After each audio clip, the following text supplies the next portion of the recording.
Vamos a juntos a conversar, un placer, a conversar con la doctora Liliana de Ries, socióloga, politóloga, y le leí un trabajo último que realmente impecable, ¿no? Con el título Argentina 1985 y la hoja de ruta que debemos retomar, y una bajada que dice: el juicio a las juntas muestra que el derecho y la moral son los diques de contención del poder. Hola Liliana, ¿cómo está? Buen día, muy bien, gracias. No, un placer saludarla. Igualmente. Bueno, mire, como usted en su artículo también hace una mirada latinoamericana, avanza también sobre una Europa que perdió su centro, o que, lo ha debilitado. ¿Vio anoche el debate entre Bolsonaro y Lula? Sabe que no, fui a un concierto en el Colón. ¡Ah, qué lindo! Pero lo voy a ver porque está grabado en algunos casos. Claro que sí. A mí me pasó lo mismo, no se preocupe, pero bueno, esta mañana temprano miré un poco las cosas. Pero, bueno, nos olvidamos de un debate que tuvo mucho de bajeza a mi criterio, ¿no? O sea, creo que el lenguaje, aún el portugués, uno siempre habla del castellano, sí, pero tiene recursos como para decir muchas cosas sin caer tan bajo. Es muy penoso ese enfrentamiento, porque a mi modo de ver siempre lo vi como una elección muy poco definida, donde no era imposible este empate, que si resulta tan simétrico el resultado va a ser un problema enorme. Pero son dos candidatos, ni hablar de Bolsonaro, pero Lula es un Lula ya gastado, es un esfuerzo muy grande para tener además un gobierno muy difícil, no solo por el mundo, sino porque el Congreso y los gobernadores son mayoritariamente bolsonaristas. Tiene dos solamente Lula, creo, ¿no?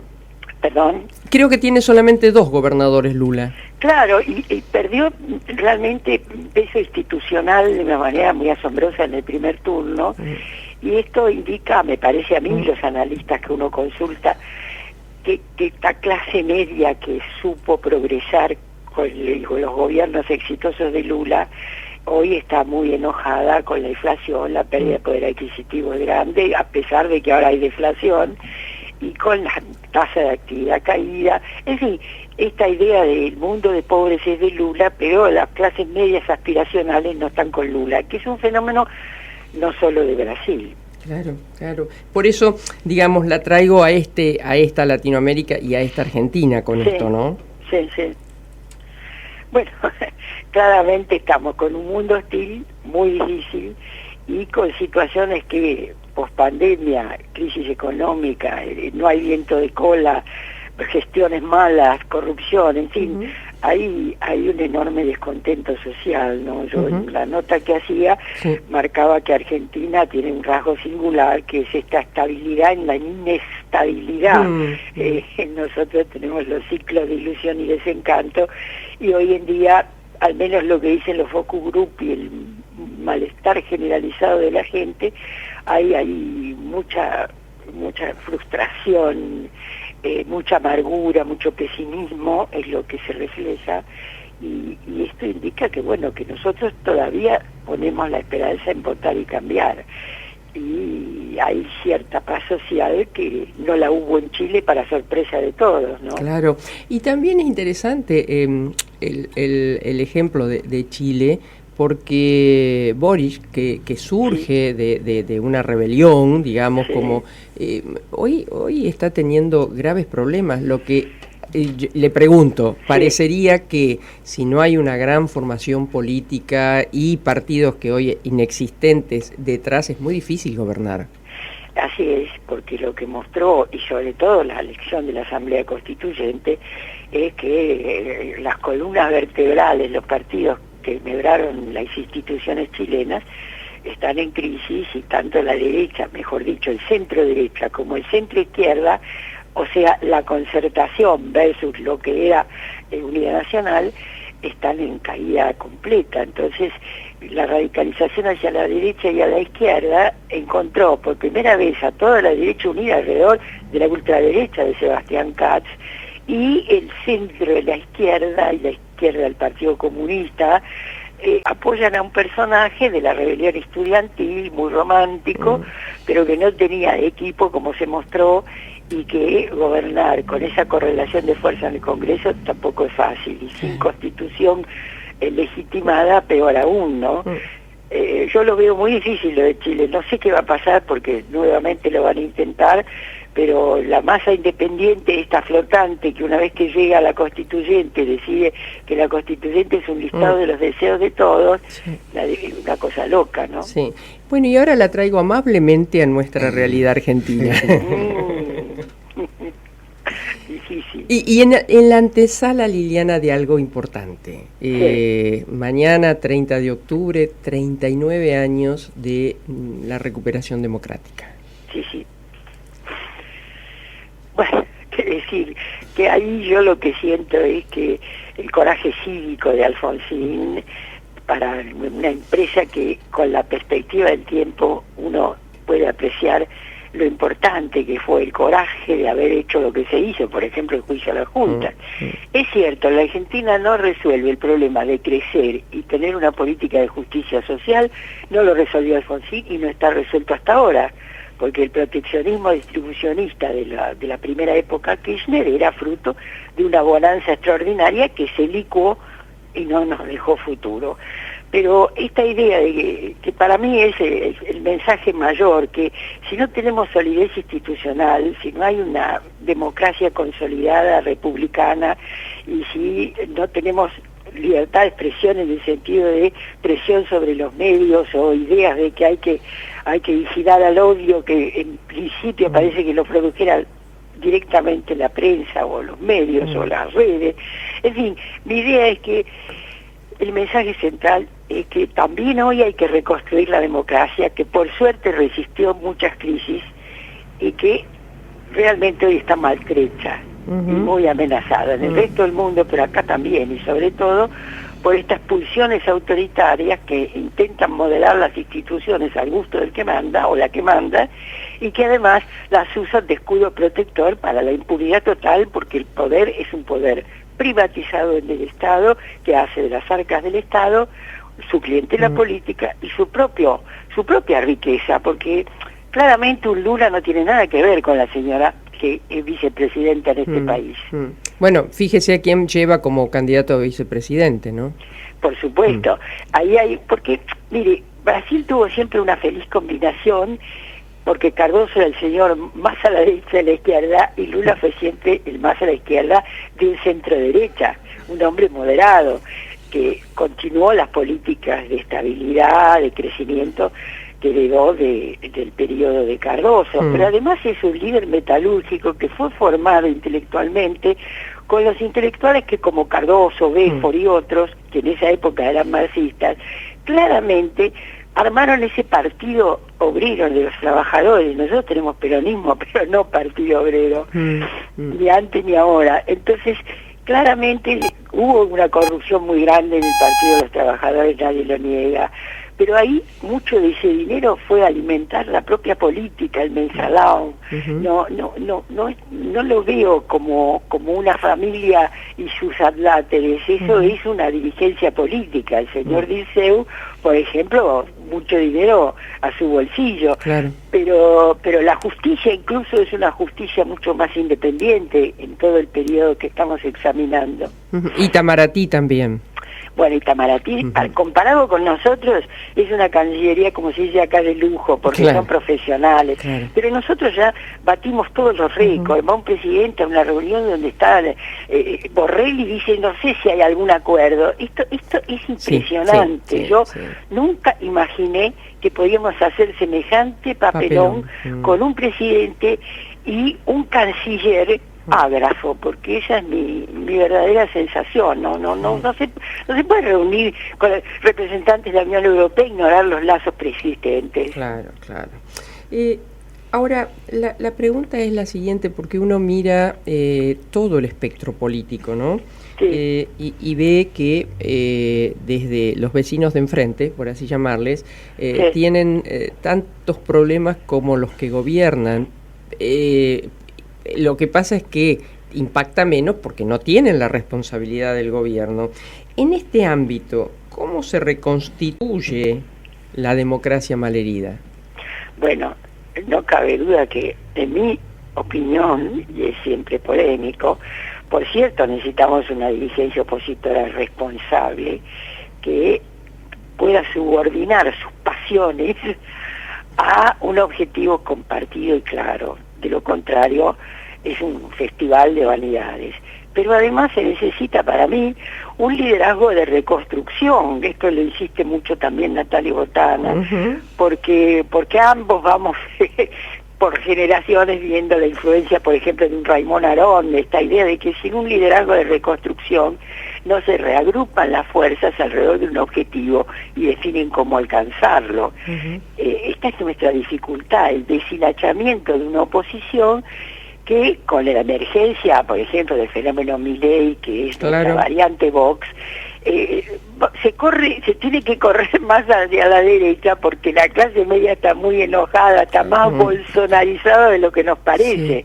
Entonces, claramente, es un escenario muy difícil para la oposición. Pero además a todo eso pongámosle una nota singular de casi más de 7 décadas de vigencia del peronismo encarnado de diferentes maneras, que hace que nosotros tengamos un gobierno como siempre, gobierno y oposición, solo que esta vez la pelea intestina es escandalosamente clara. Antes podía pasar más encubierta porque la situación no era tan crítica en el país y en el mundo, pero como digo, en general la oposición cuando gobierna el peronismo siempre tiene un papel más de espectador, porque los protagonistas del conflicto son los propios miembros del gobierno. Ahora, cuando estamos en una situación como esta, y falta tan poco para las elecciones, en fin, yo quisiera creer que un ordenamiento claro alrededor de un objetivo va a ser logrado, porque la gente demanda esto, una especie de proyecto de futuro.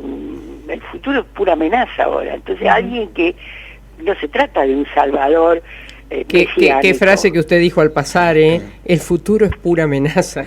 Lo es en el mundo, pero acá lo sigue siendo, para ponerlo en tiempo continuo, porque eso es lo que nos ha ocurrido tanto tiempo. Pero cuando uno dice un liderazgo un liderazgo democrático, un liderazgo de experimentación, de diálogo, en fin, es lo que nos falta. Y acá las personas que son más moderadas y buscan el diálogo inmediatamente son condenadas, porque la polarización no es la de Brasil, pero es muy importante. Liliana, Marcos tiene una pregunta. Marcos Pereira la saluda, buenos días. Buenos días. Es condenada, pero porque en realidad esa exigencia de dureza parte del propio ciudadano, de actuar con dureza, bueno, no hablo de reprimir, pero que haya una posición fuerte en ese liderazgo, es exigido, me parece a mí, por nosotros o por los ciudadanos. Claro, es decir, una visión clara, encarnada de algún modo en la persona que es capaz de convencer, con argumentos y con emociones, porque ahora que hace 39 años, la gente de mi generación, y un poco más jóvenes también, ¿cómo no recordar el discurso previo de fin de campaña en la 9 de julio? Emocionaba a propios y extraños. Eso realmente era ese rezo laico, era la esperanza de un futuro, encarnada en ese caso en un Alfonsín, un líder democrático de experimentación. Bueno, necesitamos una especie de encuentro en la idea de que podemos salir adelante confiando, porque la desconfianza los liderazgos. Entonces viene un señor Milei y dice esto es una casta, y como en la Revolución Francesa habrá que, yo qué sé, tomar la Bastilla, pero o la guillotina para María Antonieta. Es una situación muy ahora difícil. Liliana, tiene una virtud y un defecto, ¿no? Grave de Milei. Me refiero, la virtud es mostrar anticipadamente a la política lo que piensa la antipolítica y a cuántos representa.